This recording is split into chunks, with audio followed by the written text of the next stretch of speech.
Vem pro novo! PoaCast!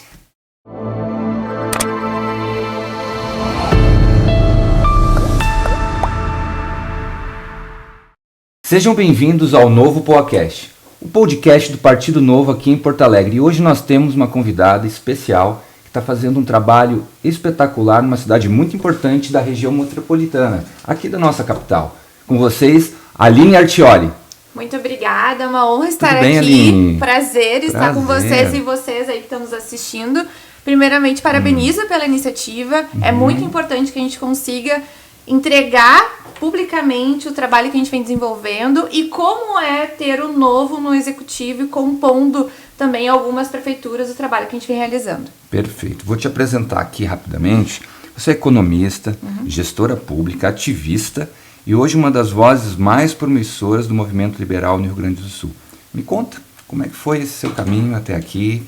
Como é que está sendo esse momento para você? Instigante. Instigante? Sim, eu fiz economia porque eu sempre quis entender e compreender como as notícias interferiam na vida doméstica. Na minha família, graças a Deus, eu tive uma economia doméstica muito forte, embasamentos sólidos, e isso eu acredito que beneficiou muito a minha formação chegar até aqui hoje. Então, o que o economista faz? Pega dados intangíveis e coloca de uma maneira palpável. Então, faz a gente entender o porquê que determinadas decisões de outros países, câmbio, taxa de juros, interferia dentro da economia doméstica. Então, quando meu pai fazia compras, que na época a gente estava recém no início do Plano Real, então, teve os gatilhos salariais, agora dá para comprar um doce, ou não dá. Então, desde cedo eu tive essa complexidade e a compreensão de ver como decisões de outras pessoas interferiam dentro da minha casa. E a partir daí que eu falei, olha, chegou na época de estudar para vestibular. Eu tentei concurso anteriormente, para ingressar na Força Aérea Brasileira. E quando eu cheguei, eu falei, vou fazer economia para conseguir compreender melhor o que é que acontece. E de fato, eu me encantei e me achei. Entretanto, tive muitas dificuldades no decorrer do período da trajetória, porque eu sou, como eu digo, acabei sendo uma sobrevivente da tia URGS por conta da doutrinação muito forte. Então, eu sofri bastante assim, no decorrer da minha trajetória. Infelizmente, a liberdade de uma universidade, que a universidade quer dizer você ter acesso a informações e discorrer sobre diversos temas, infelizmente, eu sempre teve viés. Então, e essa doutrinação, ela se dava mais pela ausência de informações, de contrapontos, ou... Nem era possível fazer contraponto, era totalmente viesado. Então, sempre... Mas não era te ensinado, por exemplo, outros autores liberais, conservadores, é como se eles não existissem? Nem se tocava, no máximo Keynes. Parava no Keynes, dali pra lá tu não passava mais. Certo, não tinha Mises, não tinha... Não, isso eu descobri sozinha. Sozinha, procurando, graças a Deus, tem Google, né? Sim. Então... Menger, então? Menger, esquece. Menger é um jornalista, né? Mas ele trouxe um trabalho muito interessante para a economia. Exato. E aí a gente foi pela curiosidade que isso é uma benesse, né? E sou inquieta, então isso me ajuda a ficar procurando e sair fora da caixa. E você hoje está como secretária adjunta de Desenvolvimento Econômico de Alvorada. Isso. Já que você falou um pouquinho da sua casa, como é que está sendo agora trabalhar numa casa pública, vamos dizer assim, da prefeitura? Nossa. E trazendo esses exemplos que de repente você... Tá sendo uma experiência muito legal. Primeiramente, chegar no executivo dessa forma, compondo o secretariado, teve que coincidir com as defesas e os valores que eu defendo. Então, a partir do momento que o Douglas Martello convidou para que eu compusesse o governo, e ali ele demonstrou no plano de governo dele que uma coisa é tu ter plano de governo para eleição, outra coisa é plano de execução. Então, não necessariamente os políticos acabam realizando aquilo que eles foram imputados à confiança, né? E o Douglas Martello tem feito isso, tem sido estritamente coerente, e isto fez com que eu abarcasse realmente nessa aventura, porque navegar em mares revoltos acaba nos ajudando bastante. Então, para quem não conhece, Alvorada era conhecida como a pior cidade do estado do Rio Grande do Sul, com menor e o pior índice de PIB per capita do estado, então dados do IBGE. Eu conheço Alvorada. E o que acontece? A gente tem uma vulnerabilidade social muito alta, proposital, por conta das políticas públicas errôneas aplicadas anteriormente, que inviabilizavam e impossibilitavam que o alvoradense tivesse oportunidades dentro da cidade. O que acontece? Hoje, 97% dos alvoradenses trabalham fora de Alvorada, porque tu não tem vida econômica ativa e pujante no município. Então, assim, a gente está tentando destravar um shopping em Alvorada.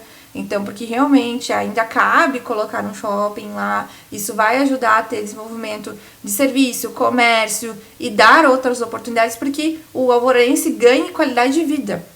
Porque isso que as pessoas têm que entender, o desenvolvimento econômico, ele é uma pasta que transpassa várias outras. Saúde, educação, a gente tem assistência social e fazenda, obviamente, que eu tô sempre pedindo para reduzir impostos. Não. Então, não é uma decisão minha, então eu tenho que trazer e atrair investimentos e dar oportunidade. Então, é isso que a gente tem feito lá. Mas não é fácil. Então, quais são as barreiras que você está enfrentando? Maiores, assim? Olha, a gente tem as barreiras culturais. Então, porque essa é a principal barreira. As pessoas têm medo do novo. Não do novo não do partido. Nosso partido. Mais ainda, talvez, do partido. A gente tem estigma de que, vocês querem privatizar tudo. Eu falei, calma, gente, não... Para chegar lá, tu tem todo um caminho, uma trajetória para percorrer. Então, os indivíduos, assim, e os colaboradores ali, ficavam meio em choque, como é que vai ser? Porque realmente houve uma mudança, foi um turning point lá em Alvorada, porque realmente o Douglas e o Valmor fizeram uma composição que não tinha vícios da máquina, não tem a maioria na Câmara de Vereadores, foi uma eleição conquistada, porque desde 2016 o Douglas estava tentando ingressar, então assim, realmente todo mundo novo, o Douglas nunca foi prefeito nem vereador, o Valmor é a mesma coisa, então todo mundo ali, sangue novo, Sim. e com energia querendo fazer a diferença, que foi isso que o alvoradense quis, e a gente tem colocado isso na prática. Então, dentro do escopo da nossa secretaria, eu olhei e falei, meu Deus, sabe, eu tenho leis ali de 1965. Eu falei, vamos começar a limpar isso aqui e modernizar e pavimentar. Por que acontece? Todo mundo quer um grande acontecimento, mas a base é muito importante. Entendi. Então, tinha, por exemplo, a Lei de Liberdade Econômica, nós implementamos lá, só que ela demorou para acontecer, por quê? Eu tive que falar com a Fazenda, eu tive que falar com o meio ambiente, que tem a SMAN, eu tive que falar com a Vigilância Sanitária, da Saúde, para que realmente tudo tivesse convergência, né? Então, e reduzir impostos de 82 atividades econômicas, de ISS. Então, tu tem que ter essa parceria. Então, dentro do executivo, primeiro e segundo escalão, a gente está com pessoas estritamente qualificadas. Então, cometer um erro de botar um economista nesse desenvolvimento econômico. Cometer um erro. Um erro, né? Um contador na fazenda, Sim. um médico na saúde. Então, assim, Sim. a gente está com um quadro técnico. Sim. E o nosso secretário de Educação, que é o Ito Mainelli, que foi somente o último diretor do Colégio Militar de Porto Alegre. Então, assim, a gente está com um time muito bom. E os resultados, eles estão vindo. Então, essas dificuldades que nós temos de conquistar a máquina pública e conquistar também os empresários. Sim. Sabe por quê? Por Porque quê? há 30 anos eles eram maltratados. Então, o que acontece? Tu simplesmente falar para ele que a gente não vai atrapalhar, já é uma grande notícia. Então, dito isto... E fazer eles acreditarem como é que está sendo. O que a gente fez? Eu desenvolvi um programa chamado Café com Desenvolvimento. Era somente, que as pessoas acabam falando, mas é um café. Eu falei, mas isso funciona. Primeiro a gente tem que se aproximar, demonstrar quem nós somos, entender as dores deles. Porque nós, como gestores, tu tem uma lista de prioridades. A outra pessoa do balcão tem outra lista de prioridades. Então, ou seja, além de economista, você está sendo uma relações públicas. Assim. RP. Eterna RP de Alvorada. Todo lugar que eu vou, eu falo de Alvorada, eu faço propaganda. Não é por mim, é por eles. Então, assim, o alvoradense está sendo valorizado, ele está resgatando essa autoestima. Você é boa nisso, aquele dia você deu a bandeirinha pro meu filho, ele adorou. Verdade. Então, assim, eu acho que a gente tem que transbordar, a gente é só um meio, a gente não é o fim. Então, foi que nem a gente tem que ter essa noção do nosso tamanho, né, no sistema, a gente é pequenininho, mas valorizar quem vive aquilo lá. Então, a Alvorada completa 60 anos esse ano, completou agora dia 17 de setembro. Então, a gente está vendo esse resgate, as pessoas estão participando, se integrando, porque é isso, é muito fácil a gente falar, reclamar de casa, vem vem com nós aqui, ajuda, compartilha nas redes sociais, fale com a gente, dê um apoio, porque reclamar, até eu reclamo. Sim. Nem tudo acontece do jeito que a gente gostaria. Óbvio. O perfeito e o feito. Vamos lá. E aí a gente está sendo totalmente norteado por valores e Sim. princípios. Então, o Partido Novo coincidiu com os meus valores. Claro. É diferente. Tem gente que usa os princípios de partidos ou qualquer outra coisa para se encaixar e ali mostrar que é lobo em pele de cordeiro. Claro. Então, isso que é importante a gente ver, assim. E conto contigo. Segue lá nas redes sociais, por favor. Que legal. Então, antes de eu entrar um pouquinho numa investigação sobre o que você fez de formação, você falou muito em diminuição de impostos. Sim, você já está fundamental. conseguindo fazer essa diminuição Sim. para os contribuintes de Alvorada. Sim. Ou seja, E a ISS. para poder cortar... Exato. Para poder cortar esses impostos, tem que ter um corte da máquina pública e de custos da máquina pública. Sim. Mas, ao mesmo tempo, você teve uma desconfiança dos funcionários públicos, né, que são concursados e têm uma estabilidade. Então, aonde foi que você, dentro do que você tem de conhecimento, depois a gente vai falar sobre a tua formação em economia, tua pós-graduação, mestrado, MBA que você fez nos Estados Unidos, como é que você está trazendo essa formação que você aprendeu lá fora, em Washington, para Alvorada, uma cidade que, comparado com Washington, Não tem comparação. não tem comparação. Mas eu quero dizer lá. Mas você está trazendo esse conhecimento. Como é que está sendo esses cortes na prática? O que vocês diminuíram de custo? Como é que foi essa interação do conhecimento para a prática? Então, assim, ó, tu entrou num ponto muito bacana. Nós, do Partido Novo, a gente tem uma boa fama, que a gente é muito técnico e falta cancha, porque jogar na várzea não é pra todo mundo. Todo mundo quer Champions League. Todo Claro. mundo quer... eu quero trabalhar na Prefeitura de Porto Alegre. Sim, o caminho tá pavimentado. E aí, no bruto, quem é que vai começar? Então, assim, é horrível o que eu vou dizer, mas é ótimo para eu, como economista liberal, pegar a terra arrasada Sim. e demonstrar qual é o caminho da prosperidade. Então, é isso que tem que fazer. Não existe atalhos. Perfeito. Isso é um ponto. Segundo ponto, lidar com a máquina pública é um exercício diário. Diário. Porque, assim, ó, a gente tem que ensinar de onde as coisas vêm. Eles têm um vício de falar, o contribuinte. Eu falei, desculpa, ninguém paga imposto porque tá afim. Perfeito. É o pagador de impostos. Pagador de impostos. E isso é desde o estagiário até o servidor que tá batendo pra se aposentar. E eles me olhavam assim, eu falei, sim, gente, tu paga imposto que você quer? Não. Ok. Tinha a gestão anterior e as gestões, né, vou colocar no plural, comemoravam quando fechava a empresa. Como assim? Comemoravam, porque eles achavam legal que estavam aplicando multa, que eles estavam fechando ali, que eles tinham o poder. Então, assim, ó, o que a gente vê? Tu vê, infelizmente, mini ditadorzinhos que façam o que eu quero, na hora que eu quero, na maneira que eu quero. E isso traz o quê? Insegurança jurídica. O custo alvoradense, a gente tem custo Brasil, custo gauchesco e a gente tem custo alvoradense. Então, o que é o custo alvoradense? Tu ficar atuando sem ter o menor lastro de legislação. Então, tu acabava colocando a máquina pública para defender interesses escusos. Mas isso então, é uma cultura do brasileiro, isso é uma né? cultura do brasileiro. Por isso que eu te falei, qual é a principal dificuldade? A cultura. Porque, assim, tu chega nos Estados Unidos, o viés é outro. É bonito tu quebrar, porque tu tá te esforçando, tu tá lá te empenhando. É legal tu te esforçar, conseguir uma bolsa, continuar estudando. Sim. No Brasil, você continuar estudando é um absurdo. Você é trouxa, é legal você ganhando bolsa. Então, tem todo... Cara, é um trabalho de formiguinha. E até os próprios vereadores, assim, em cidades menores como você está, acho que você percebe isso melhor. 200 mil habitantes Alvorada tem.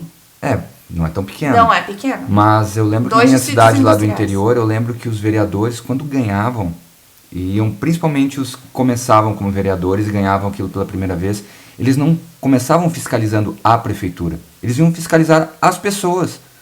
Então iam no teu negócio e, cara, você é vereador, você não tem que estar fiscalizando o que eu tenho aqui, ou falando, eu vou te denunciar. Aconteceu isso lá no interior. E eles começam a achar que, não, a tua função, eles nem sabem qual é a função do vereador, né? E isso é a cultura, É né? isso que eu ia falar. E outra coisa, o que a gente vê, assim, eu não tive aula de moral e cívica, mas eu tive essa peguei um educação, eu tive essa educação de casa. Meu pai e minha mãe falavam, o vereador faz isso, prefeito, deputado estadual, deputado federal, presidente, governador. senador. São coisas que as pessoas não sabem. Não sabe. Então, a gente também, às vezes, eu tenho que explicar para um vereador, olha, então, esse projeto que o senhor quer não é por aqui, é por ali. Então, não tem problema nenhum, ninguém é obrigado a saber nada, nem tudo, porque quem dera se eu soubesse tudo, não sou o Google, não sou um oráculo. Então, a gente tá buscando e é conta-gota. Todo dia eu falo, ó, pagador de impostos, né, contribuinte, vamos por ali, a gente tem que dar oportunidades para as pessoas, vamos reduzir impostos, sempre de olho como é que estão as despesas. A gente fez uma reforma administrativa em Alvorada, então a gente diminuiu secretarias, eram 18, a gente transformou em 12 mais uma, que é com a PGM, para não falar o número. Então, assim, a gente tem feito isso. E como é que o servidor tá vendo, o servidor público? Ele tá valorizando, porque, de fato, a gente bateu recorde de secretários que estão na secretaria. Como assim? Tinha secretários que não iam pra secretaria. Então, eles se sentem até valorizados, porque a gente tá ali no dia a dia, a gente tá pegando junto com eles. E que nem eu falo, olha, pra eu ser a RP de Alvorada, as coisas têm que estar andando super bem aqui dentro da secretaria. Sim. Se não estiver andando bem, ninguém falar. Então, a gente tem essa troca, né? E o que a gente tá vendo? A máquina tá girando mais rápido. A partir do momento que a gente implementou a lei de liberdade econômica, a gente tem a rede sim dentro do município de Alvorada, a gente tem o Tudo Faço Empresas, então são coisas que estavam jogadas, a gente começou, não me importa se alguém começou lá, mas não deu continuidade, eu resgato, porque é essa diferença de políticas públicas e políticas de conveniência.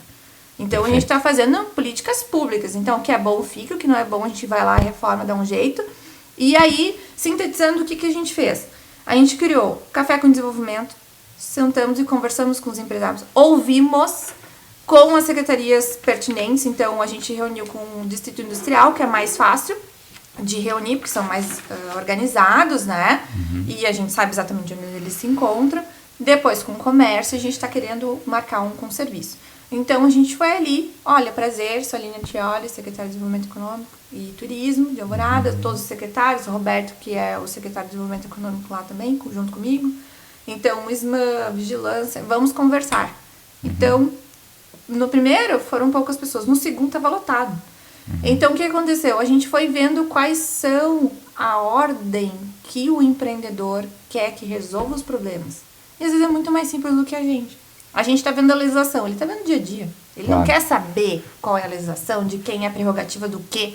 Ele quer que o problema seja resolvido. E tá certo, porque ele paga horrores de impostos, né? E, infelizmente, a gente tem um PIB per capita baixo. E o que acontece? O alvoradense sai de casa, produz fora de casa. E aí, ele é um ordenador de despesa também para a máquina pública, porque ele consome a escola, o hospital. Então, assim, a gente tem que equilibrar essa conta. E para isso equilibrar, pelo viés correto, é o quê? Tô dando oportunidade de crescimento econômico e desenvolvimento. Oportunizando que, de fato, a cabeleireira consiga contratar outra cabeleireira, que ela monte o salãozinho dela e gire mais dentro do município. Perfeito. E é isso que a gente vem fazendo. Então, a parcerização da PPP, né? Parceria Público-Privada de Iluminação Pública, nós realizamos. Então, isso tudo em 9 meses é muita coisa. Então, a gente criou também a Sala das Oportunidades em conjunto com a assistência social, porque a gente está com o Cine FGTAS dentro do nosso escopo, trabalho. Então, estou com o escopo do trabalho justamente para ser mais fácil de eu observar como é que está sendo, se as políticas que a gente está realizando, de políticas públicas e alavancas corretas, destravando imposto, diminuindo, conversando com os empresários se está surgindo resultado. Qual é o resultado? Geração de emprego. Porque o Estado não gera nada, só dá despesa. Então, o que a gente está vendo? Como é que lá na ponta estão respondendo? E lá na ponta estão respondendo e a resposta é rápida. Porque o mercado ele consegue assimilar muito mais rápido do que os outros agentes. Qualquer percentual de diminuição de imposto já tem resultado. Já tem. A curva de Laffer nos ajuda bastante. Sim. E aí, o que aconteceu? A gente viu que a gente aumentou nos 6 primeiros meses em 34,4% o número de abertura de empresas e empregabilidade.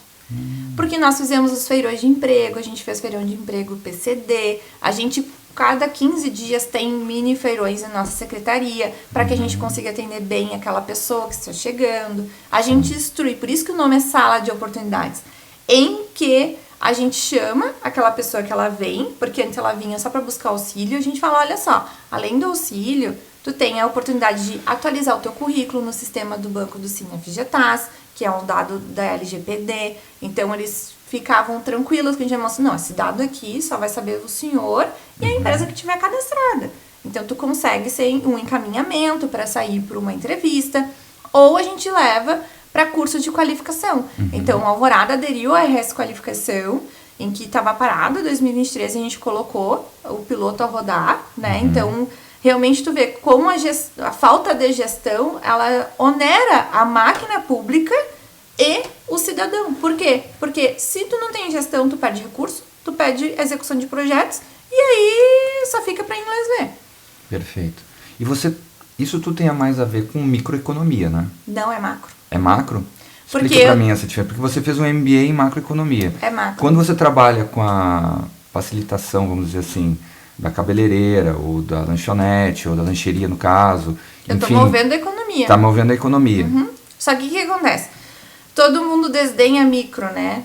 Sim. E olha macro muito longe. Não, elas estão muito juntas. Muito juntas. Tá? Porque o que acontece? Melhoria do ambiente de negócios. Isso é uma decisão macro e impacta no micro. Ah, entendi. E isso é que nós estamos tentando realizar em Alvorada e a gente está conseguindo. Então você pode trabalhar macroeconomia numa prefeitura, com certeza. uma vez que você trabalha o sistema da prefeitura. Eu tenho multinacionais em Alvorada. Sim.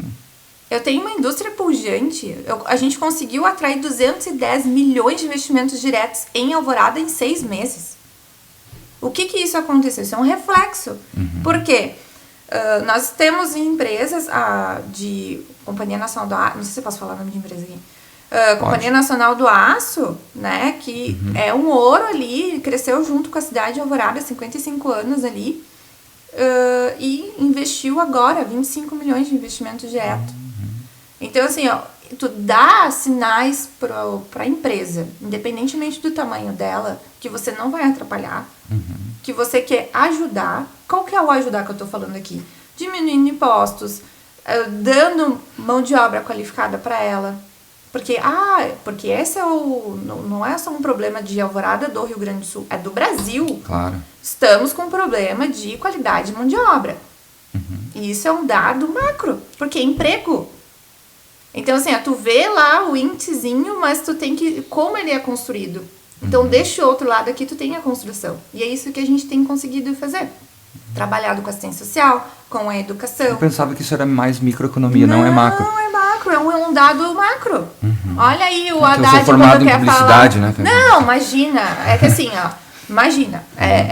Realmente... A gente, tudo que nem eu digo na aula de empreendedorismo feminino que a gente teve, né, no Instituto Federal, a gente entrou lá, 287 mulheres querendo mudar em Alvorada, no bairro Umbu, em parceria com o Instituto Federal do Rio Grande do Sul. Então veja como é uma boa conversa e demonstrar que é uma política pública. Como é que a gente fala e conversa? Olha, como é que tu faz dentro de casa? São 4 pessoas, tu vai comprar 6 quilos de feijão ou tu vai comprar 2 quilos de feijão? É o mesmo raciocínio que eu tenho que estar na máquina pública. Então, acho que eu vou contratar 6 pessoas para fazer alguma coisa, é alocação de recursos. Aí tu só muda o nome. Claro. Então, assim, essas estratégias de linguagem que a gente tem que começar a pulverizar mais. Porque daí o que acontece? Quando a gente chega na ponta, porque a Alvorada eu tô na ponta, dia a dia, cotidiano, desde falando com pequenos empresários, que nem eu falo, não é pequeno, médio. Eu falei, cara, tu é empresário, tu é tomador de risco, respeito pra caramba. Porque empreender no Brasil, com tudo que a gente está vivendo, ainda mais nos dias de hoje, taxa de juros alta, a gente está com uma dívida pública estrondosa, você tem o risco, né, de qualquer momento vir uma nova lei e acabar com o teu negócio, retrocesso da questão trabalhista. Então, assim, o dia inteiro a gente está com 500 pires ali tentando equilibrar. E o que eu faço ali na prefeitura? Cara, pelo menos aqui eu tô tentando não te incomodar tanto, no que cabe no nosso escopo. Por isso que é tão importante você aí, que tá nos acompanhando, chegar e verificar. Eu tô cansado, não quero mais saber. Mas desculpa, mas o Estado vai meter a mão no teu negócio, na tua escola, e aí eu quero ver como é que vai ficar. Então te envolve. Não quer te envolver? Apoia quem tá aqui na loucura, porque não é fácil. Então, nós empresários, a gente tem um ditado, né? Que custo é igual unha, tem que estar sempre cortando. Sim, né? Na máquina pública. Às vezes tu não pode cortar tanto. Claro. Senão Porque você sangra o dedo, é normal. Não, tu não pode cortar tanto porque senão tu recebe dinheiro. recebe dinheiro. Tu não recebe dinheiro, por exemplo, não recebe repasso da federação, por exemplo. Se tu economizar muito ali em cultura, educação, assistência social, eles acham que não precisa te mandar dinheiro. A lógica é inversa. Mas isso tem a ver com a centralização de recursos em Brasília. Isso! Que hoje é mais Brasília e menos mais Brasil. Brasília, né? menos Eu Brasil. tenho uma opinião muito simples. Se você quer fazer, por exemplo, batalha cultural, descentralizar alguma coisa, principalmente na questão da educação, é só fechar o MEC. Fecha o MEC, faz como o Trump. Fecha o MEC, mantém só as bolsas de estudo e manda o dinheiro direto para as prefeituras e para os estados. Pronto, acabou. Resolve, fica bem mais simples e tira um monte de burocracia por lá. E possibilita as famílias a tomar a decisão de onde elas querem colocar os filhos Perfeito. dela ou deixar em casa fazendo homeschooling. Mas assim, como é que você vê então que isso pode avançar mais dentro de Alvorada? Porque eu quero depois que você faça essa tua resposta, você lembre de repente de alguma coisa que te trouxe para a política, né? Porque de repente você tá realizando alguma coisa que você já imaginava que estava acontecendo. É meio pretensioso eu falar que eu já imaginava, porque eu vou acabar me emocionando. Porque fazer o bem sem saber a quem. Quando tu é economista, a gente chama que... Para uma pessoa entender o que é economia, eu não falo só de bolsa, não falo só de investimento. A gente é o doutor da sociedade. Por que eu digo isso? Tu começa a enxergar que uma sociedade está doente quando ela para de consumir itens básicos. E que é isso que está acontecendo agora. Uma microaula de economia, tá? O que está acontecendo? Hoje, a política pública do governo federal é incentivar o consumo. E nada mais além do consumo. Seja ele por meio de renda própria ou por renda do governo, a partir do momento que tu aumentou exponencialmente o Bolsa Família. Então, o brasileiro culturalmente não sabe poupar. E quando poupou, tem o trauma do Collor. Sim. Tá? Principalmente a geração um pouco mais velha aí que tá... Então, assim, as pessoas estão endividadas, 75% da população brasileira está endividada, e está endividada não para investir, ela está endividada para viver. Então, tu sabe melhor do que eu estudei, obviamente, vivi o Plano Real, eu sou de 92, o Plano Real foi implementado em 94, mas o Plano Real ele não foi implementado em sua completude.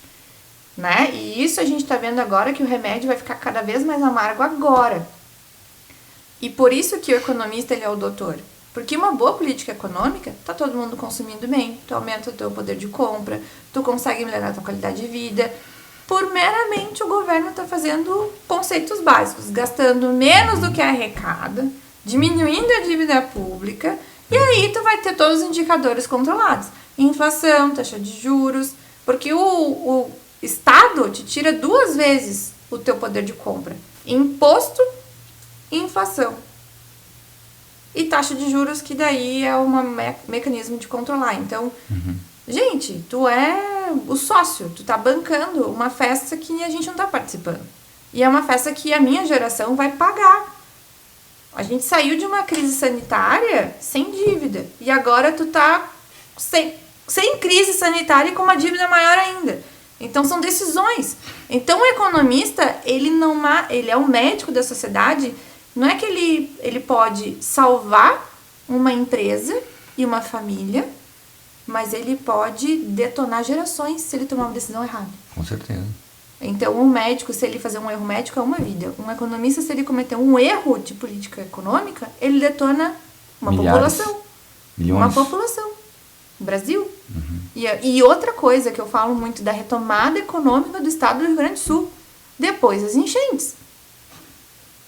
Em contrapartida, tem uma reforma tributária que vai sufocar o principal setor econômico que ajuda na alavancagem de uma economia, que é o setor de serviço, que vai imputar 33% de imposto. Isso eu tô falando de números que podem piorar, né? Melhorar nunca.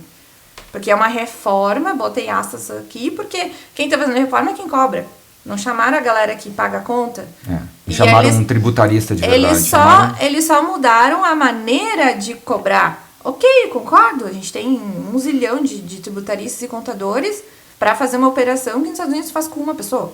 Sim. Mas tu tá mudando de 15 para 5, mas aumentou a alíquota.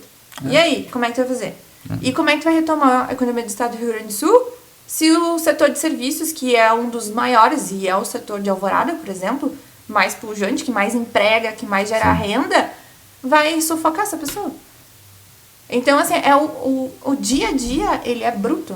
Ele é bruto. Ele é bruto. Porque, ao mesmo tempo que eles querem ganhar dar produtividade para as empresas, melhorando essa questão burocrática, eles sabem que eles têm que pegar esse recurso novo que vai vir dessa maior produtividade em termos de impostos, ou seja, fizeram exatamente o que você falou. Vamos dar mais produtividade para as empresas, mas vamos aumentar o imposto. Mas a gente está tirando toda a produtividade. Tanto é que o Brasil é um dos países que menos tem produtividade. Exato. O único setor que tem um grande aumento de produtividade e carrega esse país nas costas, adivinha? Começa com A, agro. Entendeu? O agro puxa a economia brasileira. Respeita o agro, respeita. Micro e pequeno agricultor, é eles que fazem a máquina girar. Eles estão carregando. E são expostos a dólar, toda essa questão cambial. Aí tu tem as taxações que a gente está recebendo. E desculpa, eu sou contra imposto, sou contra. Mas assim, é o mecanismo que a gente tem hoje em dia, no ambiente global, de acabar sancionando os países que realmente não são seus amigos e também estão indo contra os princípios e valores que nós mesmos, brasileiros, defendemos. Sim. Então... Está sendo usado como arma política, né? Mas a questão é política. É política. Então, por isso mas vamos que eu deixar falo, isso no próximo debate. Não, mas é isso que é importante. As pessoas, cara, não se envolvam com política. Tá bom. Aí tu tá tomando sanções, tá vendo tudo tá acontecendo e não tá entendendo, porque o fato gerador é político. Não, perfeito. Eu acho que isso aí também dá um outro podcast. Né? Sim, só pra gente falar. E acho que você é bem adequado pra gente fazer esse tema. Agora, eu quero continuar ainda um pouquinho nessa sua... Vamos dizer assim, nesse seu sonho, nesse seu propósito. Vamos dizer assim... De servir. E como é que foi você se encaixar dentro do Partido Novo? E ao mesmo tempo, como é que foi para os teus amigos, para a tua família, para os teus colegas de trabalho? Porque você também trabalhou na iniciativa privada. Sim. Né? Trabalhou na parte de construção de holdings. Holding familiar tem uma empresa. Eu fiz uma agora recentemente. Coisa boa, façam. Continua então naquilo que a gente falou, que foi o seguinte: a tua identificação com o Partido Novo, teus estudos que fizeram você entrar e se identificar com o Partido Novo. E como é que foi para tua família, para teus amigos, você ter essa nova visão de mundo na prática, até porque você trouxe algo também da iniciativa privada para cá. E como é que foi essa tua experiência? De repente você pode falar um pouquinho também de como foi teus estudos nos Estados Unidos, formação do teu MBA. Eu entrei no Partido Novo, assim, em pleno Fórum da Liberdade. Então, eu já acompanhava muito o partido, sempre gostei das posições do partido, porque realmente demonstravam o que realmente eu defendo, assim, quem vigia, como fiscaliza, essa tecnicidade que o Partido Novo tem e esse respaldo que a gente virou referência, então a gente virou referência, eu me englobo nisso agora. Então, essa responsabilidade, inclusive, né, de acordo com o Novo acaba colocando as votações na Câmara, a gente acaba pautando muitas vezes os governos, seja no âmbito municipal ou no federal e no governo do estado. Então isso é muito bacana também. A demonstração de gestão que o Zema realizou em Minas Gerais, pegou o estado quebrado, entregou do jeito que está agora. Então isso é importante, a gente conseguiu ter possibilidade de comparativo. Porque o Novo, ele era novo, ele ainda é novo, né? E graças a Deus, porque isso tem vantagens, né? A gente tem autonomia, coisas que em muitos partidos a gente não tem. E a gente defende princípios e valores claros. E isso eu acho muito bacana.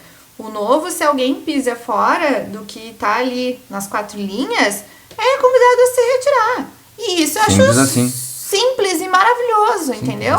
Porque uma pessoa, ela pode contaminar muita coisa. Então, eu acho bacana a gente tá sempre fazendo, não é altruísta, mas a gente realmente quer fazer a coisa certa, entendeu? Que partido que expulsou o próprio fundador? Só nós.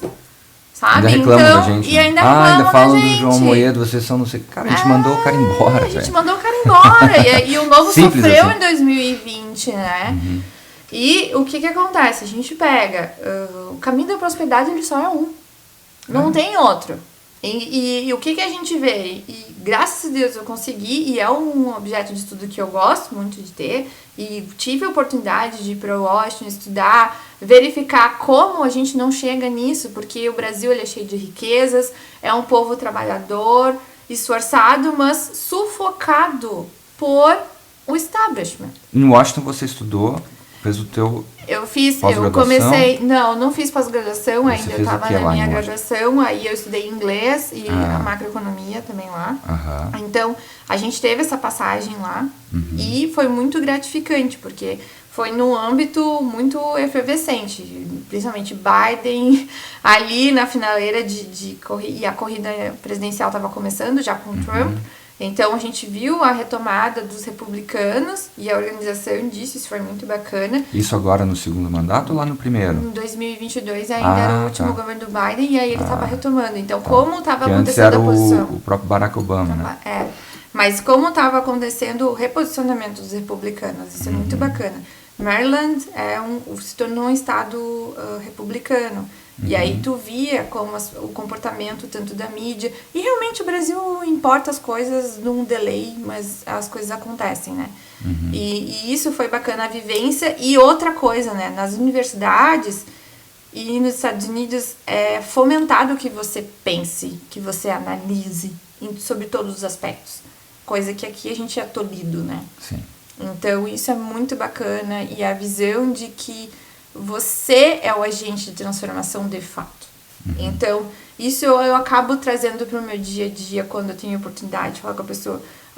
Porque quando tem uma pessoa de alta vulnerabilidade social, ela acha que tu deve te agradecer por aquilo ali. Eu falei, você não tem que me agradecer, você só tem que seguir o seu caminho, tá tudo bem.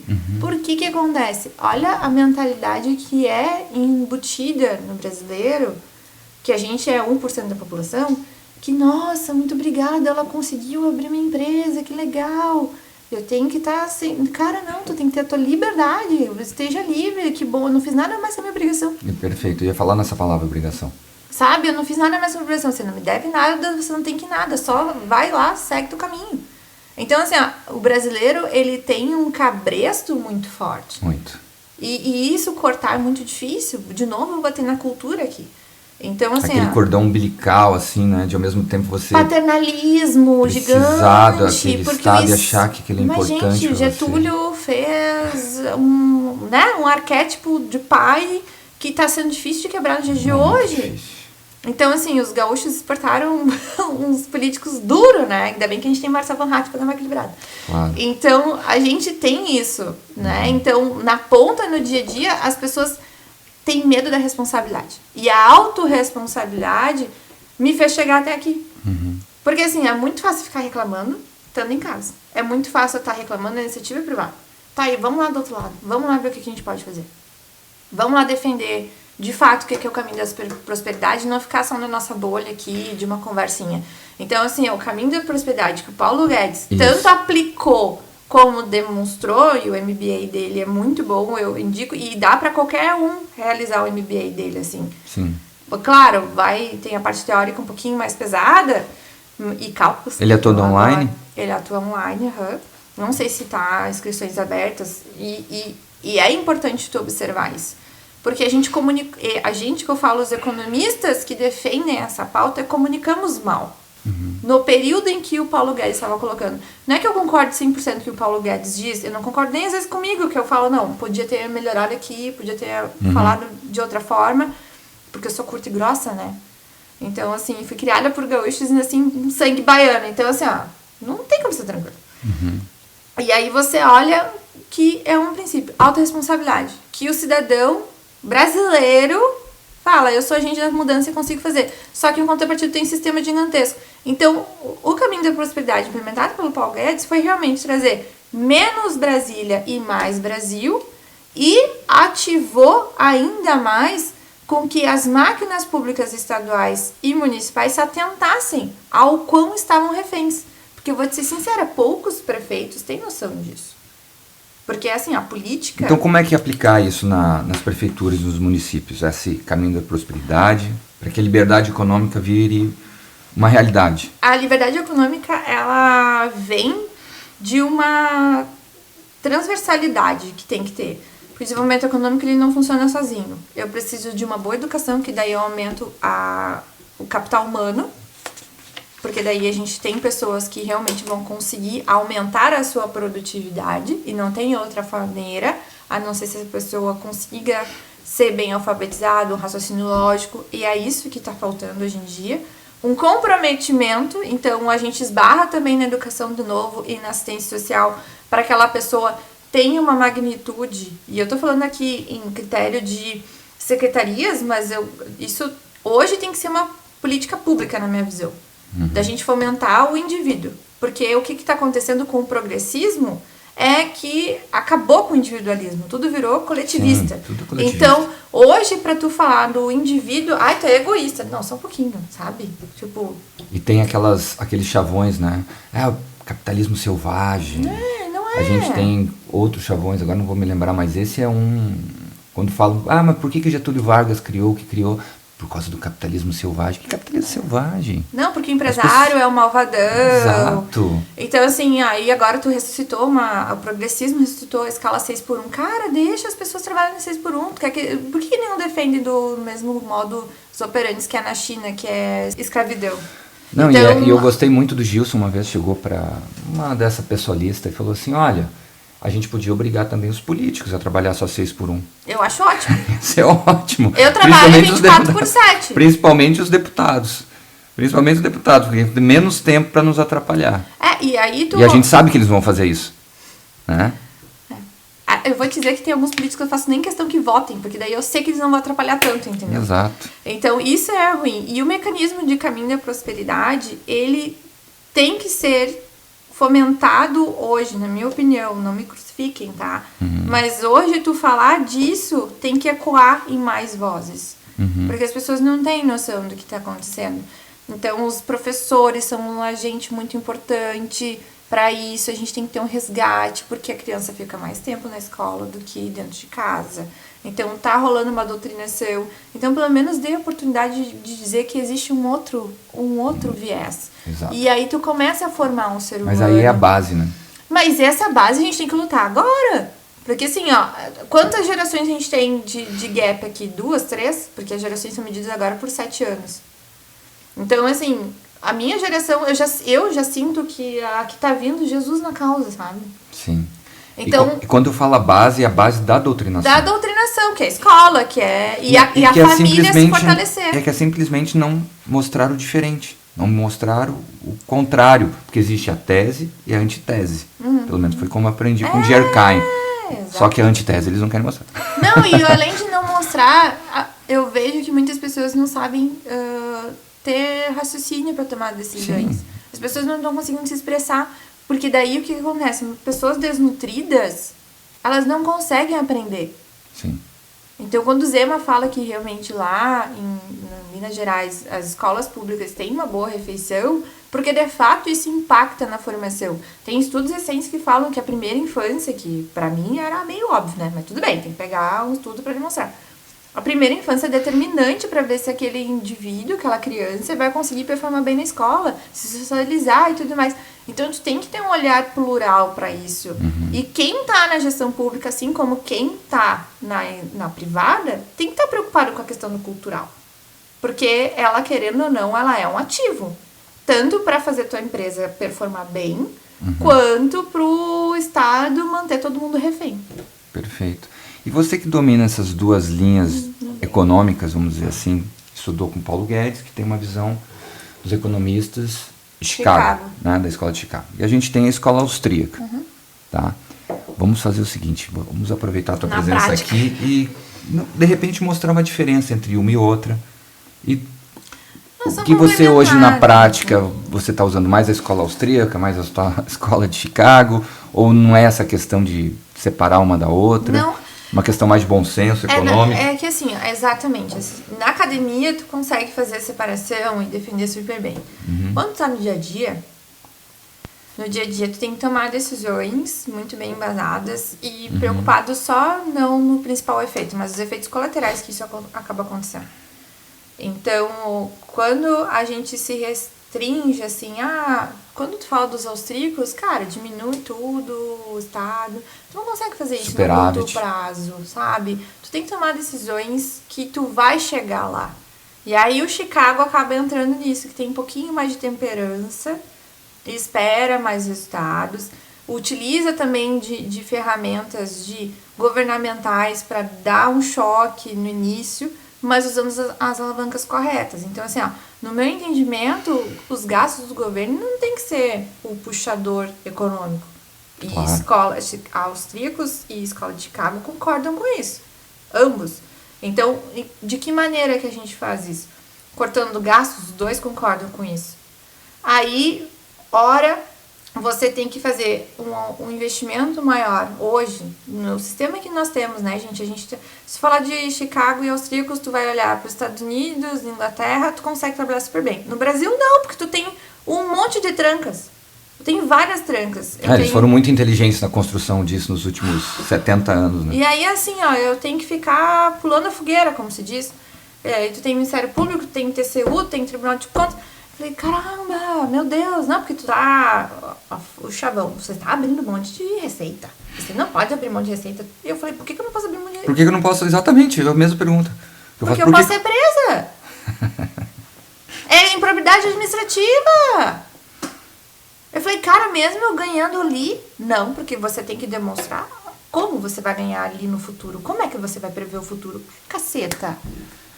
Então, assim, a gestão pública, ela engessou de uma maneira que você não tem liberdade para tomar as decisões. Só para aumentar o gasto da máquina. E outra, se tu cortar o custo da máquina pública, não quer dizer que na velocidade que eu quero que tu queres, tu vai conseguir baixar ISS. Sim. Né? Então, a gente conseguiu baixar ISS, mas, você tem que fazer uma compensação. Eu falei, pelo amor de pai. Tá, então, aí o Maurício, que é o secretário da Fazenda, falou, Aline, vou aumentar aqui a alíquota na administração. Porque daí o que acontece? Quando você vai... Tá devendo, por exemplo, tá? Eu tô indo bem pra prática, gente, porque assim, a teoria todo mundo já sabe. Você tem dívida no município, tu tem que pagar aquela dívida, e tu é uma dívida devida. A alíquota era de 4, a gente passou para 6. Só que eu fui obrigada, a gente foi obrigada a fazer isso, porque do outro lado a gente baixou todas as alíquotas de E7, a gente foi para 2. Então eu tinha que demonstrar para o Tribunal de Contas do Estado, TCE, que realmente eu estava fazendo uma compensação ali. Só que uma compensação saudável, porque é uma pessoa que realmente estava devendo, que eu vou fazer uma missão de uma guia de imposto para ela pagar e que ela vai pagar. Então, da mesma maneira, a gente tem feito uma limpa ali, porque arbitrariamente realizavam-se taxas de fiscalização e de autuação que não paravam em pé, porque a perseguição, usavam a máquina para perseguir. Então, assim, ó, o que tu acabava? Tu acabava inflando o orçamento, dizendo que tu tinha dinheiro em haver ali, mas o dinheiro não existia. Não tinha fato gerador correto. Então, quando a gente falou, olha, vamos fazer uma moratória aqui, isso aqui não pode ser, vamos botar um novo marco zero, misericórdia, imagina, tudo que a gente teve que passar com o PGM, todo mundo, para realmente demonstrar que aquele valor ali não era devido, formalizar, porque quando você chega, tu não começa com os teus problemas do dia de hoje, tu confessa com todo um passivo atrás. Então, são 30 anos de adequação e proporcionando segurança jurídica, que tanto a Escola Austríaca de Chicago pressupõe isso, porque esse é o custo, né, de insegurança jurídica. Tu inviabiliza investimentos, tu faz com que realmente tu seja punido por coisas que não faz sentido, tudo depende de quem está sentado e tem a caneta na mão e quem vigia. Então, o que a gente tem realizado lá? Eu peguei as duas filosofias e estou colocando na prática. Como é que eu consigo proteger o cidadão e o empresário? E um depende do outro. A partir do momento que tu valoriza essas figuras, porque a Escola Austríaca de Chicago valoriza o quê? O indivíduo. Demonstram que quem é o gerador de riqueza? É o empresário, é o indivíduo e não é o Estado. E quando a gente fala isso e demonstra na prática que realmente tem que fazer essa valorização, o jogo muda. Mas não é fácil de tu colocar isso para as pessoas. Porque gera um constrangimento, né? Além do constrangimento, as pessoas têm medo. Claro. Elas têm medo de saber que no final do dia a DARF é dela. E ela não se torna mais refém. É isso que a gente fala. Eu quero que o alvoradense, que é empreendedor, cresça e prospere, Mas nada me impede... Quando eu falei de constrangimento, eu falei do funcionário público. Ah, tá. Também. Entendeu? Não falei do pagador de impostos, né? Isso aí daí... É que constrange o fato de que muitas pessoas, e tu vai entender isso, que a gente tem empresários que vivem do sistema também. Sim. E aí quando tu começa a realmente deixar o mercado agir, que é isso, é ampla concorrência, isonomia para todos, o processo tem que ser lícito, sem interferência, aí é o jogo de quem sabe performar melhor, e não quem é o amigo do rei. E a gente tem muito empresário que performa bem, mas chega num certo nível, ele quer se acomodar e ele acaba entrando pro jogo. Né? Principalmente mas é que o os grandes. jogo, ele infelizmente, ele é draconiano. Ou joga comigo ou vai embora. E como dizia Getúlio Vargas, né? Tribunal de Contas é o armário de guardar amigos. Né? É um armário de guardar amigos. É um armário. É o STF também. E se você armário. fosse prefeito, como é que você lidaria com isso? Um dia. É que nenhuma mudança, não existe soluções fáceis para problemas complexos e não dá para fazer de forma drástica. Porque realmente, que eu não estive na cadeira de prefeito, mas eu estou na cadeira de executivo. Então eu vejo uma discrepância absurda. No legislativo, você ainda pode falar. Tu pode criticar, tu pode fazer. Tu é pressionado pelos teus eleitores, pelas aquelas pessoas que acreditaram na tua campanha, no teu partido, que no caso é o Novo, que a gente tem também. Isso é importante vocês saberem, que no Novo as pessoas realmente fiscalizam o seu mandato. No executivo, cara, eu tenho que fazer. E tem que fazer. E fazer as boas. No meu caso... Diz, né? Executivo. Mas as pessoas não entendem isso. As pessoas não entendem isso. Eu tô falando das pessoas, não você que tá assistindo. Eu tô falando da massa. Eles não fazem a menor ideia o que é. Sabe a diferença? Então, a execução, muitas das vezes, ela é tratada como um favor, como uma gentileza, para te manter ali, envolvido com a máquina. E o que a gente tá fazendo? A gente tá fazendo uma cultura disruptiva. Porque, de fato, a gente tá entregando e tá tudo certo. Entende? Então, assim, mudou o fato de como a entrega é feita. Por exemplo, tá? Festa de aniversário da cidade. Tu acha bacana usar 100% do dinheiro público pra isso? Não. Também não. Sabe o que a gente fez em Alvorada? A gente vai fazer agora, dia 4 de outubro. Vamos realizar a festa de aniversário da cidade por meio de lei de incentivo. Captamos imposto de renda da pessoa jurídica e ICMS, que eu tô falando aqui da Link e da Lei Rouanet, para viabilizarmos a festa de aniversário da cidade. Quantas prefeituras tu vê fazendo isso? Olha, eu não sou da área, mas se você está me dizendo, eu acredito que nenhuma. Quase nenhuma. Porque falta mão de obra para fazer isso, Não, pessoa falta qualificada, querer, vontade. Falta querer, porque é muito legal, tu vai lá sangrar o caixa, paga a conta, não tem que pensar muito, não tem que se esforçar. E a gente conseguiu fazer isso em 4 meses. Mérito do secretário também da Cultura, Esporte e Juventude, que é o Nato Verlang, que também, a par e passo, comprou a ideia e tocou ficha. Óbvio. Então, assim, ó, pra tu ver que a Secretaria de Desenvolvimento Econômico é uma secretaria pentelha, porque a gente tá em tudo quanto é coisa.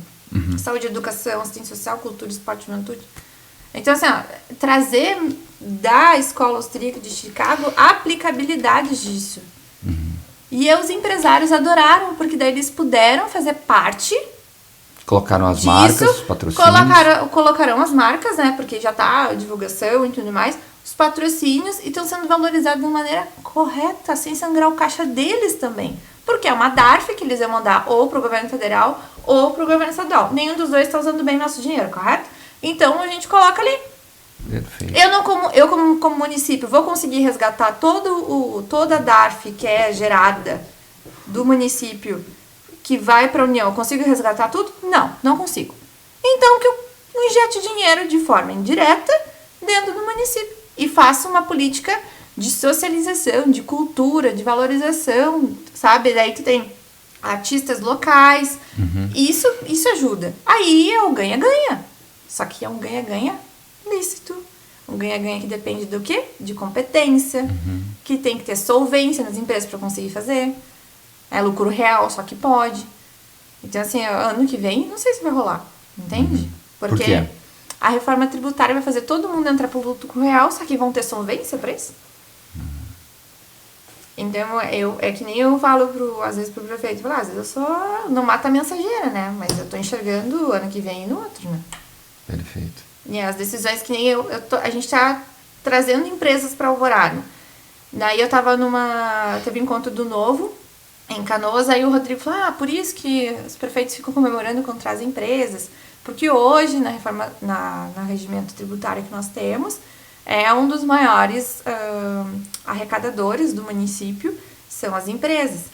Falei, mas eu tenho o meu viés que eu defendo trazer empresas para Alvorada, ainda hoje, mesmo passando a reforma tributária, é o seguinte, muitos alvoradenses que trabalham na indústria trabalham longe. Eu posso trazer indústrias para Alvorada e deixar perto. E outra coisa bacana e importante de falar, e eu por ser mulher também tenho esse cuidado, nas indústrias tu tem um ambiente muito mais favorável para uma mãe de família que tem filhos.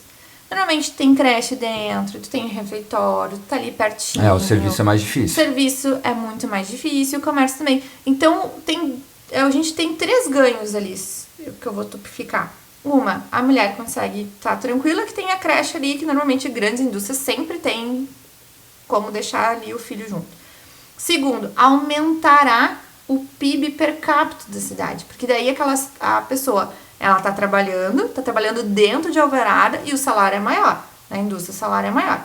E o terceiro ponto é que sim, eu vou ter mais geração de receita, mas olhando para um espectro correto. Então assim, a indústria ela já sofre muito com taxações e tudo mais, mas Alvorada, por ser um município que sempre teve pouca geração um ambiente muito hostil para geração de riqueza por parte da iniciativa privada, a gente capturando esses fatores, esses agentes, a gente consegue melhorar. E aí a gente consegue aprimorar ainda mais o serviço público. Gente, eu sou a favor de privatizações, sou totalmente de acordo com as parcerizações, a gente está trabalhando muito em conjunto com o Giuseppe aqui, que é o secretário de parcerizações de Porto Alegre. Então, a gente tem engateado a PPP também da educação, para a gente conseguir destravar alguns custos fixos da máquina pública e a gente conseguir ter um pouquinho mais de mabeabilidade do nosso orçamento. E não tem outro, só que isso é um choque. E por outra ponta, a Alvorada não tem braço de pessoas para sentar, pensar, estruturar, porque a máquina ela é enxuta. E a gente tem pouco recursos escassos e demandas infinitas. Ela enxuta de que maneira? Pelo orçamento ou pela quantidade de funcionários? A gente tem os dois lados, tá? Então, assim, por um lado é bom tu ter poucas pessoas, só que tu tem que ter um aumento de produtividade. Mas ela tem, quando você diz poucas pessoas, é secretários. São poucos secretários. Mas funcionários públicos. A gente tem uma máquina pequena. Eu acho... assim, educação, saúde... sempre tem muitas pessoas, né? Sim. Então, mais na parte administrativa e tal, ela é uma máquina pequena, ela é uma máquina enxuta. Assim. Então, isso é bom. Isso é muito bom. Só que o que a gente tá fazendo? A gente tá fazendo essa mudança de cultura para que eles abracem esse novo jeito de pensar. Porque aquela coisa, o foguete não pode dar ré, né? Por mais que o Elon Musk consiga fazer isso, a gente tá tentando implementar para eles, olha, fazendo desse jeito aqui, qual é o atrativo? Tu quer ganhar aumento de salário, não quer?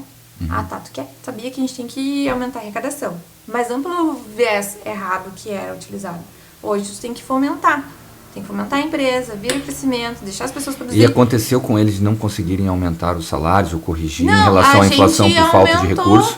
Digo, antes de vocês. Histórico, sim. Sim, o histórico. Sim. Tanto é que a gente conseguiu o 14º salário para os professores. A gente pagou o piso salarial dos professores. Coisa que não era feita. A gente implementou isso em 3 meses. E não se pagava por falta de recursos. Porque ninguém geria a máquina pública de jeito nenhum. A conta não fechava. E como é que esse impacto desses avanços pode ajudar numa questão política? Vamos falar assim de reeleição. Não vou falar agora da nossa eleição de 2026, vou dizer do processo da eleição municipal. Claro que a gente também tem esse apoio para 2026, que é importantíssimo. Sim. E com certeza esse respaldo de coisas boas que vocês estão fazendo vai impactar numa campanha política de 2026. Mas eu quero falar um pouco também do teu passado como candidata. Sim.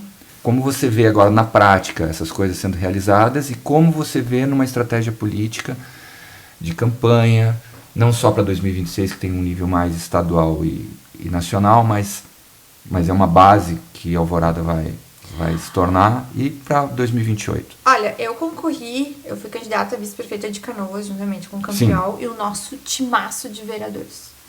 Porque, assim, Canoas é só pros fortes. Então, é bruto. A gente fez uma eleição limpa, com pouquíssimo recurso, e fizemos a maior votação do Partido Novo no estado. Então, isso é relevante. Por que eu tô dizendo isso? A gente fez uma campanha em que eu nunca tive atuação anterior, nunca tive essa pretensão. Foi por uma questão de quando tu olha tudo o que aconteceu na enchente, tu sendo gaúcho ou não, todo mundo se indignou com o que aconteceu. E ainda mais o que a gente via na cidade. Imagina, Canoas teve 70% da cidade alagada. Eu tô falando de mais de 170 mil pessoas atingidas. E aí tu bota em xeque os números oficiais com que a realidade que a gente tava vendo. E como é que foi articular isso tudo? E aí, durante a enchente? A gente tava... Campanha? Não, campanha, a gente quase não fez campanha, né? Porque o pré-campanha que o Novo diz, a gente não fez, a gente demorou muito pra soltar a nossa nominata, porque a gente tava tentando sobreviver, a gente tava tentando ver como é que estavam não só os nossos pré-candidatos, as pessoas envolvidas no partido, mas a nossa sociedade. Então, assim, todo mundo viu que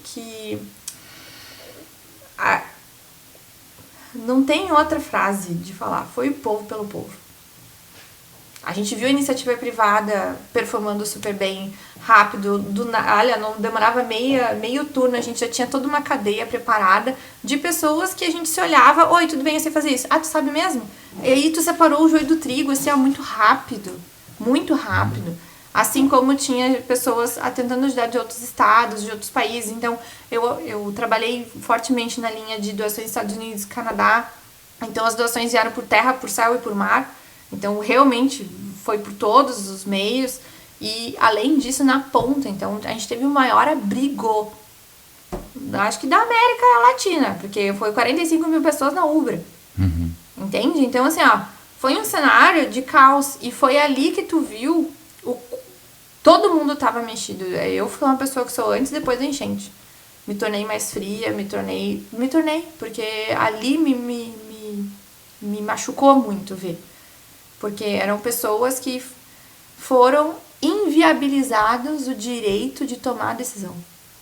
Explica melhor isso. Explico. Quando você diz uma pessoa, não precisa sair de casa, vai ficar tudo bem, e a pessoa acredita naquilo. Uma pessoa humilde.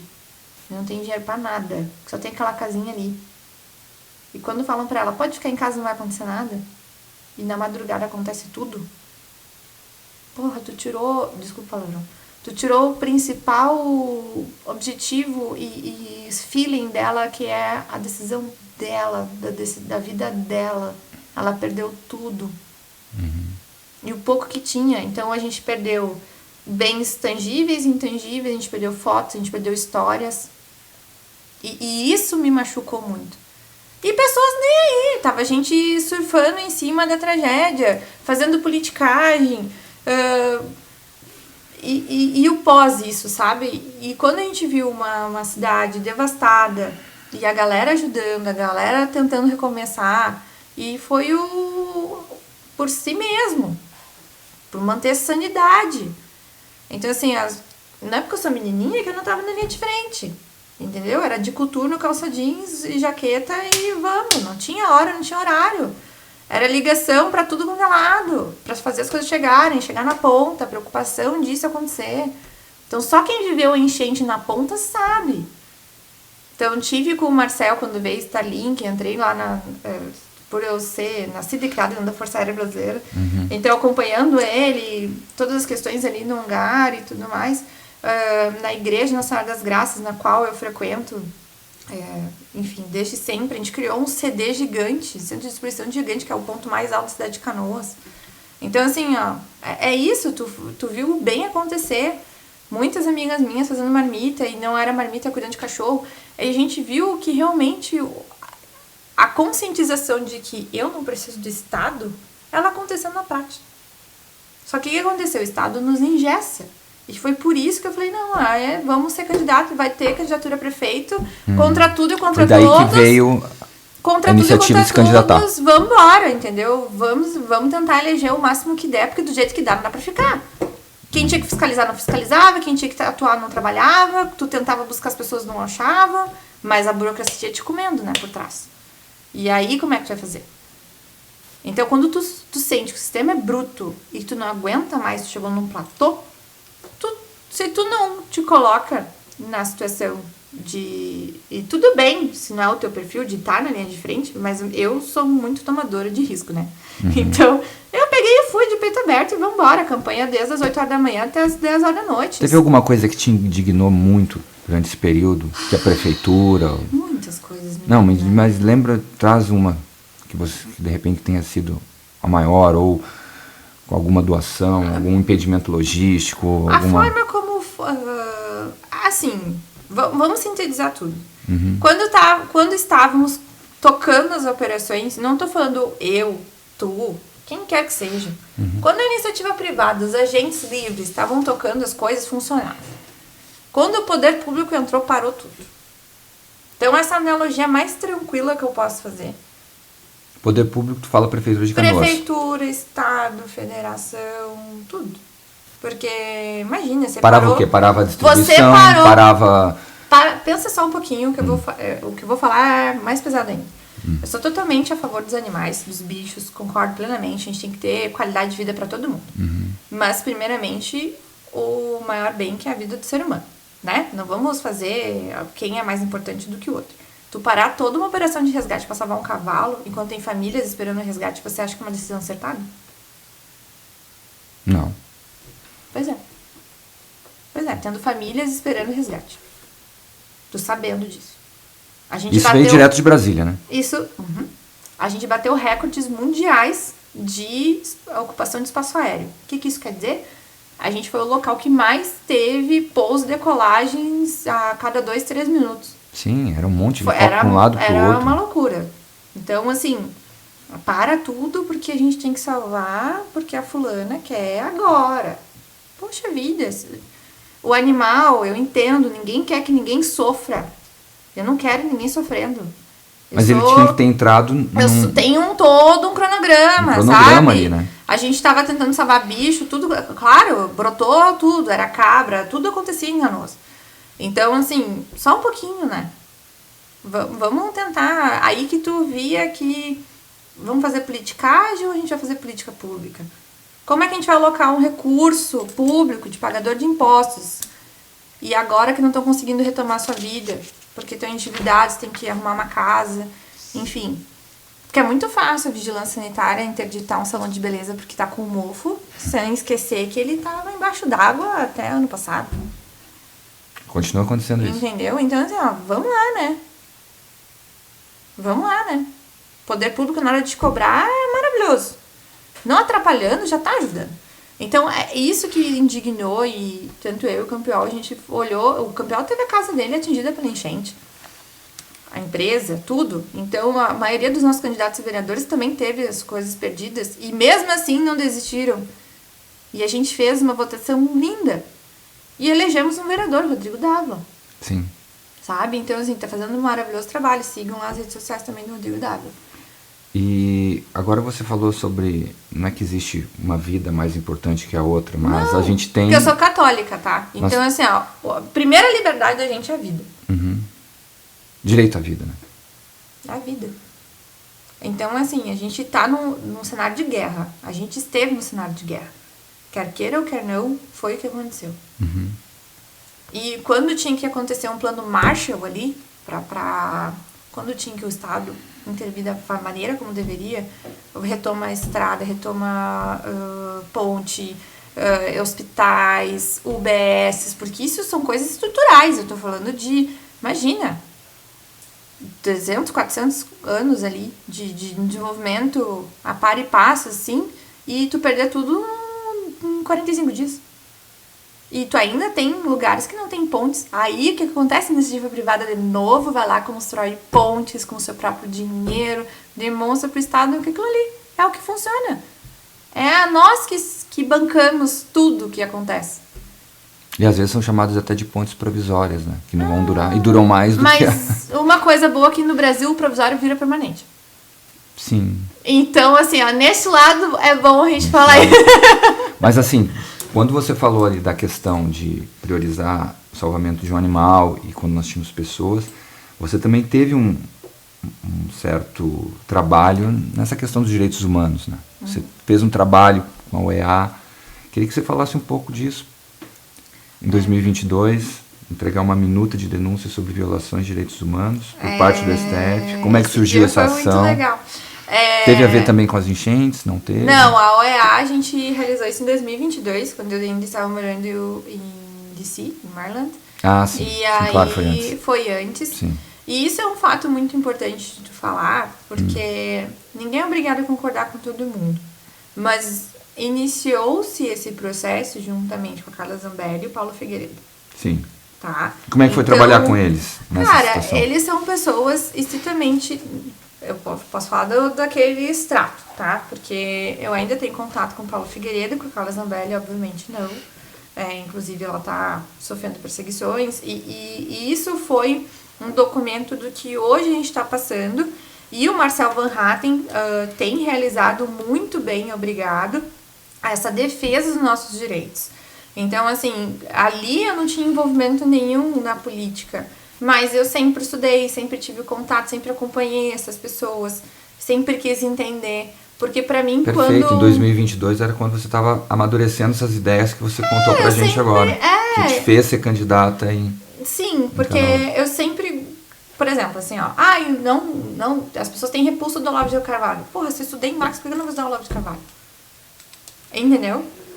Aí eu sentei e estudei, daí tinha o Terça Livre, por exemplo, lá nos Santos, Paulo Figueiredo participava do Terça Livre, tinha todo aquele fomento que era, querendo ou não, ali para 2018, então eu realmente acompanhava, então não foi do além que eu brotei, então eu fiz um trabalho meu, até como cidadã, cara, como é que eu posso cobrar? Quem que eu vou incomodar? Porque eu sei todo mundo que eu votei desde a primeira eleição, e o mal nunca carreguei de votar no PT. Tá? Por mais que a gente vivia o Teatro das Tesouras, sabe? Então, o Paulo Figueiredo teve um curso também que eu acabei fazendo com ele e tal, e ali veio, porque as minhas redes sociais também foram vetadas. Né? Então, eles pediram, me mandem aqui. Que ano que foi essa censura? 2020, 2021. Já naquela época? A gente tem problemas de quebra de direitos humanos no Brasil desde 2019. Quando começou o inquérito das fake news. Perfeito. Ali a gente parou com a nossa Constituição. Exatamente. Né? Então, a gente vem de várias dobras de apostas do sistema, que eu não sei até onde vai parar, porque se tu for parar para pensar, e se alguém te contasse tudo que a gente estaria vivendo hoje, em 2018, 2019, tu fala, nossa, você tá doido. A gente nunca vai viver um retrocesso desse tamanho que a gente está vivendo. Então, assim, iniciou essa questão ali e foi um engajamento muito orgânico, porque muitas pessoas falam, não, imagina, não vai acontecer nada, não precisa, é um protocolo, olha, tem viés de esquerda, tá, mas é que assim, ó, uma coisa boa que os Estados Unidos têm, e eu gostaria muito que o Brasil tivesse, é que as instituições funcionassem. E hoje no Brasil a gente tem uma crise institucional. Porque as instituições são feitas de pessoas, e as pessoas nas quais compõem as instituições, infelizmente, elas têm o mesmo chipzinho progressista. Quem não tem esse chip está sendo calado ou amedrontado. Então, tive essa oportunidade de fazer isso e acompanhar o trabalho. Porque é um trabalho, bom, voltei para o Brasil e aí a dobrada só piorou, né? E as pessoas estão sofrendo muito. E tu tem pessoas presas, tu tem exilados, tu tens famílias que estão sendo brutalmente sacrificadas, porque a esquerda quer isso, né? Ela quer acabar com o principal elo civilizacional, que é a família. Então, que é coisa pior que deixar uma mãe presa, sabendo que ela não fez nada do que disseram que ela fez? Sim. De ter botado um batom na estátua como objeto inflamável e saiu a sentença e agora ela tá em prisão domiciliar, mas nada justifica. Então isso me incomoda por eu acreditar na liberdade, e a liberdade é o nosso maior bem, e a gente está sendo tolhido de todas elas, inclusive de pensar, tá? Inclusive, eu acho que muita coisa que eu falei aqui vai ter que ser cortado. Não. Aqui não vai ser cortado. Não, mas assim, se o YouTube deixar. Pode ser. Entendeu? Sabe que eu vi esses dias, a gente teve essa questão toda do Eduardo Bueno, né? Que eu já conheço ele há bastante tempo e já sabia um pouco de como ele era. Mas eu fiquei pensando, por que certa vez ele se tornou uma pessoa palatável para o sistema, vamos dizer assim, para a política, né? E tem um debate dele. Conveniente, talvez? Não, pois é. Mas na época ele teve um debate junto com o Olavo de Carvalho ali no Fórum da Liberdade. E ali ele falou: gosto muito da questão da liberal, da responsabilidade do indivíduo, debateu com o Olavo de Carvalho. O Olavo de Carvalho chegou a elogiar ele nos debates dele, apesar de ter um nível muito discrepante ainda, né? Uma coisa é o Eduardo Moreira, o Eduardo Bueno, e outra coisa é o Olavo de Carvalho. E ele falava da questão cultural, que a cultura também é discurso político, né? E como essa uma ferramenta da política. Exato. E como a gente teve aí no caso essa irracionalidade, porque ele se tornou uma pessoa irracional. Talvez, por ele ser muito inteligente, ele fez isso por dinheiro. Uma vez que ele tinha lá contratos com a Caixa Econômica, recebia um salário do Senado, né? E talvez ele tenha feito isso de maneira mais consciente. Mas eu percebo que as pessoas fazem isso de maneira inconsciente. Por exemplo, eu tenho um amigo meu de esquerda que joga lá no nosso time, e ele é o canhoto do time. Então a gente não pode brigar muito com ele, porque só tem um canhoto, que joga pelo lado direito com a mão esquerda. E então a gente brinca que ele que é o nosso canhoto favorito. E ele, às vezes, ele chega e fala: você não acredita, Rogério, que teve uma ditadura na época do governo Bolsonaro? Eu falei: me mostra. Então não vou discutir com você. Ele simplesmente não fala. Eu falei: me mostra que houve alguma censura na época. E as pessoas simplesmente não conseguem mostrar, mas elas vêm para aquele lado emocional e deixam o debate racional de lado. Posso pegar um gancho aí? Nessa minha busca infinita por tentar compreender isso, Jordan Peterson consegue expor isso muito bem no livro 12 Regras para a Vida. Sim. E tanto Olavo de Carvalho estudou muito a esquerda, viveu a esquerda. Sim. Viveu aquilo ali. Jordan Peterson também. E também tem um outro livro que eu vou colocar aqui, A Mentalidade Esquerdista. Quem é esse? Ai, não lembro o nome. Tá. Mas A Mentalidade Esquerdista. Depois eu boto ali, a gente bota na descrição.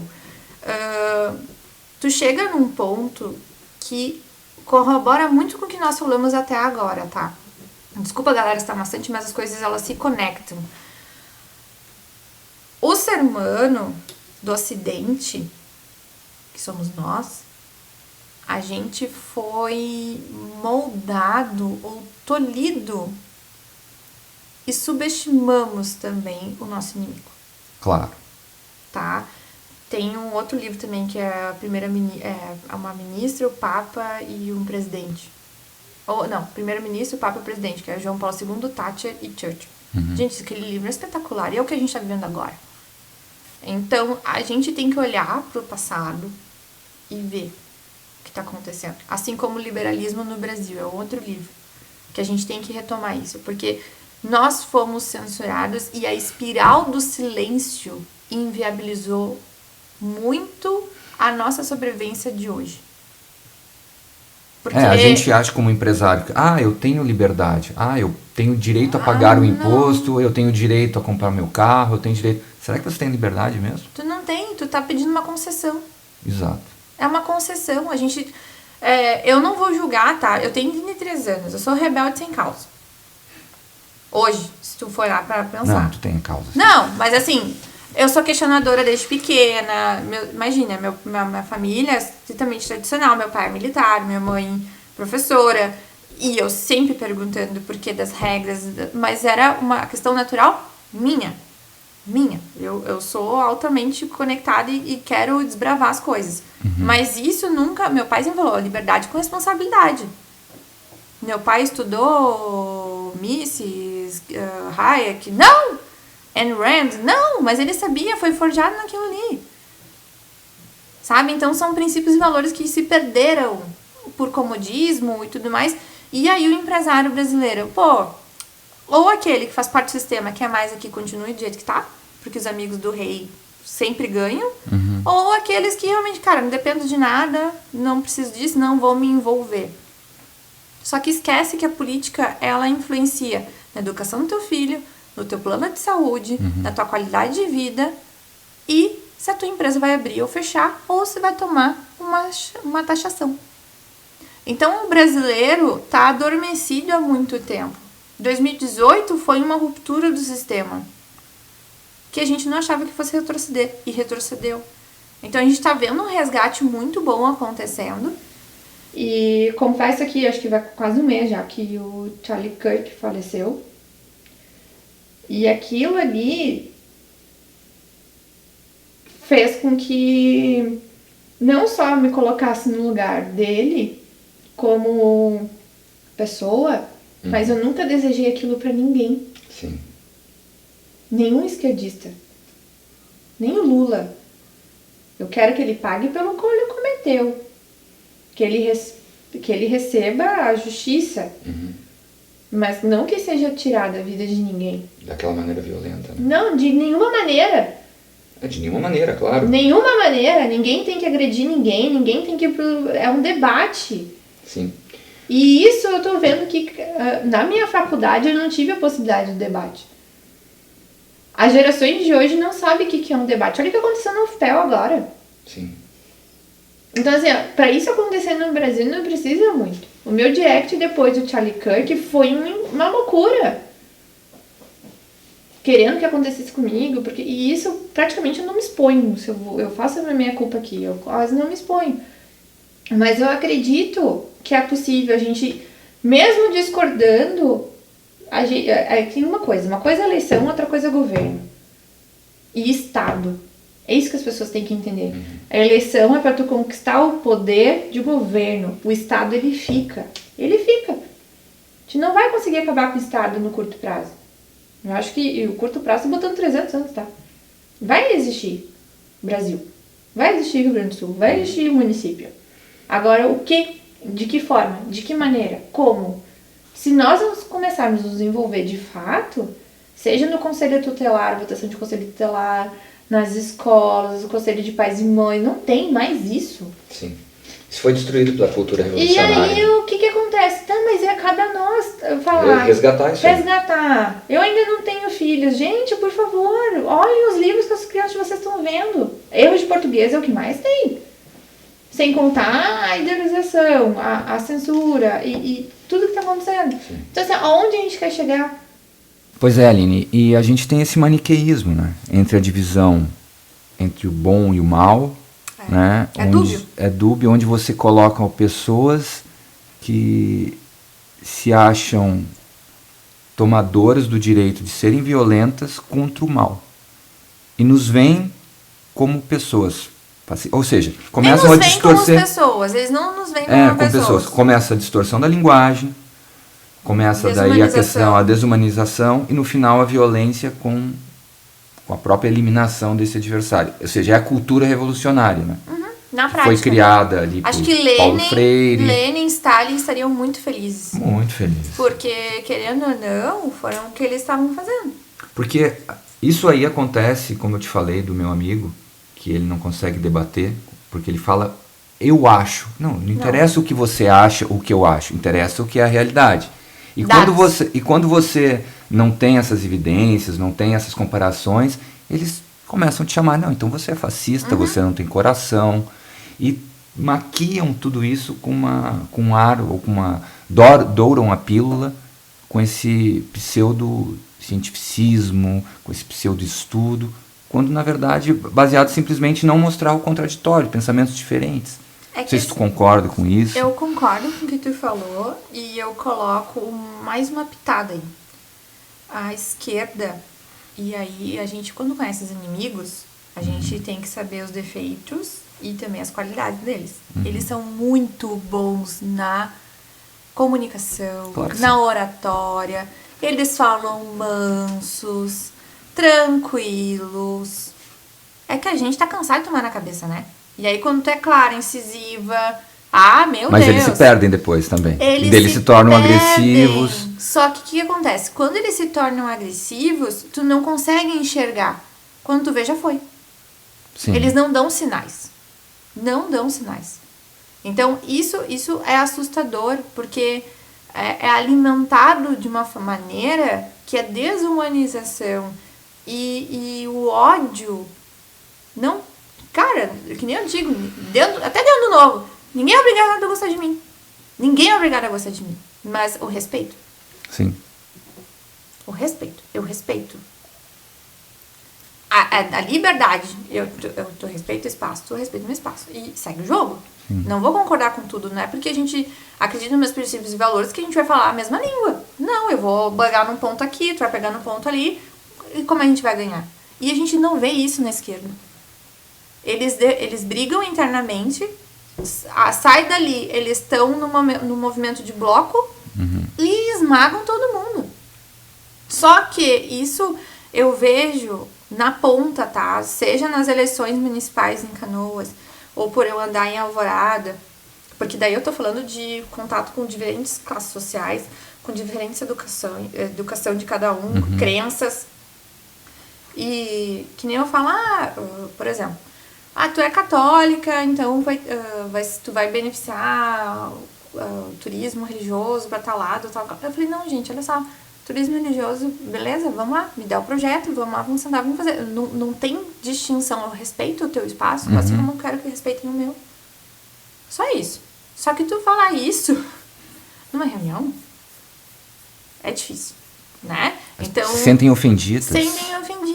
Então, assim, não é por aí. Não é por aí.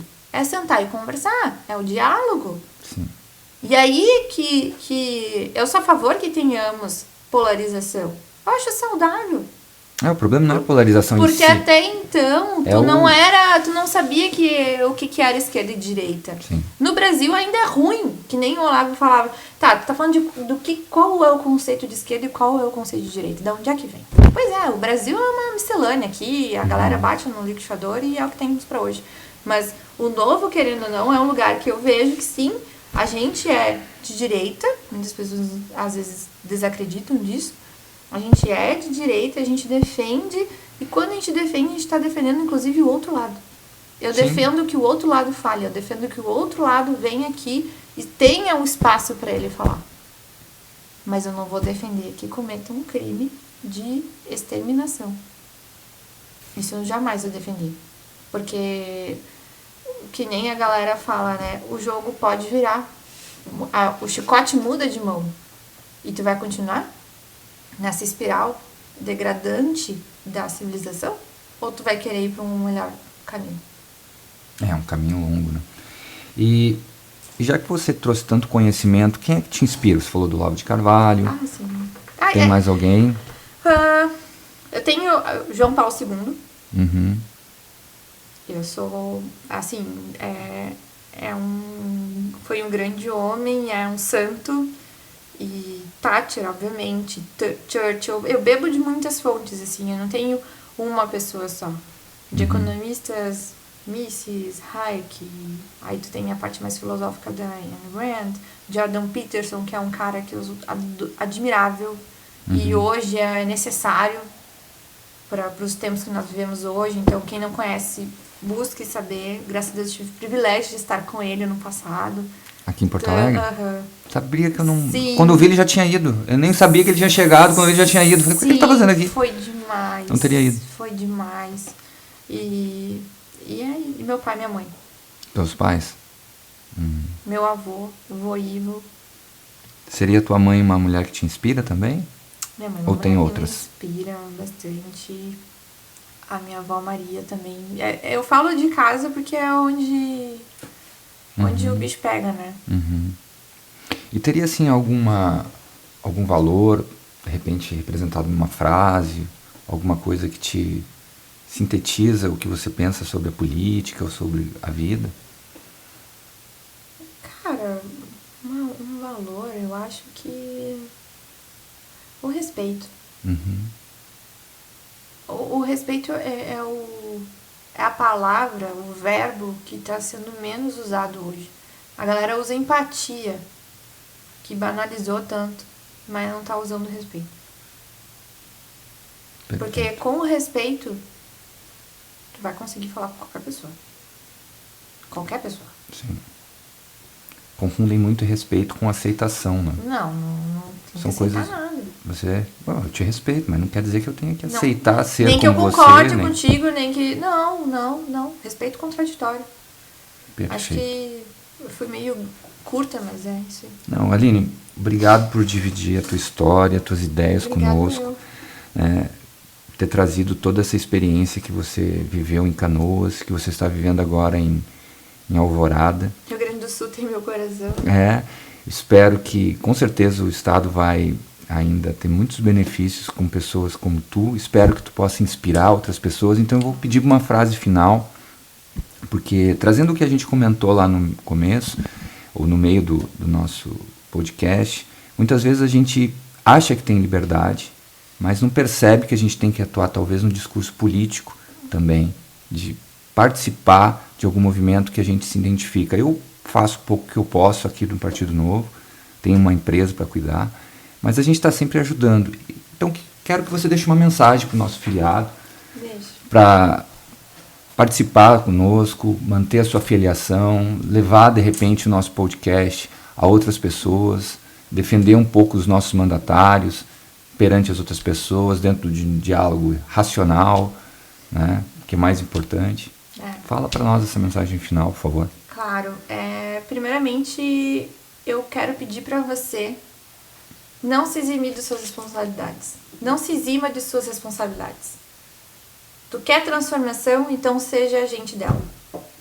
Com respeito, com parcimônia, com estudo, pesquise sempre.